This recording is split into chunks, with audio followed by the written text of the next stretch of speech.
Hello మామ bro, welcome to our channel smile Sampath YouTube channel.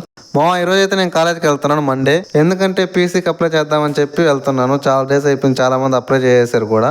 ఇంకా దానికి అప్లై చేయాలంటే పాస్ ఫోటోస్ కావాలన్నారు. పాస్ ఫోటోస్ కోసం ఇంకా బెటర్ కొండకి వెళ్ళేసి అక్కడ ఫొటోస్ తీపించుకొని చాలా అంటే చాలా బాగా చేశాడు అన్న. అయితే ఇంకా మళ్ళీ కాలేజ్కి రిటర్న్ అయిపోయాను మామ. కాలేజ్ దగ్గరికి రాగానే బయట చాలా అంటే చాలా బైక్స్ ఉన్నాయి. ఏంట్రా ఏమైంది అనుకున్నాను. తీరా చూస్తే లోపలికి వెళ్ళి ఎంసెట్ ఎగ్జామ్ అంట. అందుకని బైక్స్ అంతమంది ఉన్నారు జనాలు అయితే. ఇంకా తర్వాత లోపలికి వచ్చామో, లోపలికి అడుగు పెట్టగానే అదొక ఫీల్ అనమాట, తెలియని ఫీలింగ్. ఇది కాలేజీలో ఉన్నప్పుడు అర్థం కాదు, కాలేజ్ బయటకు వెళ్ళాక ఏదైనా అర్థం అవుద్ది.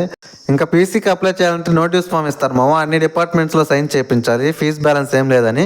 సో నాదైతే ఎప్పుడు అయిపోయింది, కానీ మనం కౌన్సిలింగ్ అయ్యేసరికి ఫీజు రింబర్స్మెంట్ పడలేదు. ఇప్పుడే ఏమో తర్వాత రామంటే ఈ రోజు వెళ్ళాను. ఇంకా ఫామ్ తీసుకుని అకాడమిక్ ఆఫీస్లోకి వెళ్ళగానే ఇంకో ఫామ్ ఇచ్చారు, అప్లికేషన్ ఫర్ పీసీ అని. సో దీన్ని కూడా మొత్తం ఫిల్ చేసి మళ్ళీ అకాడమిక్ ఆఫీస్లో ఇచ్చేసి ఇంకోళ్ళు అప్లై చేస్తారు. తర్వాత జూన్ 10 తర్వాత రామన్నారు. ఇంకా సరే అని చెప్పి ఇంకా అయిపోయింది. ఇంకా తర్వాత మా డిపార్ట్మెంట్కి వెళ్ళిపోతున్నాము. చాలా రోజులు అయిపోయింది. మా డిపార్ట్మెంట్లో మా ఫ్యాకల్టీతో కాసేపు మాట్లాడేసి ఇంకా టైం అయిపోయింది అని చెప్పి మళ్ళీ రిటర్న్ అయిపోయాను. ఇంకా లాస్ట్లో రిటర్న్ అయ్యేటప్పుడు కాలేజ్ ఒక వీడియో తీసేసి ఇంకా కాలేజ్ నుంచి అయితే రిటర్న్ అయిపోయాను మామ.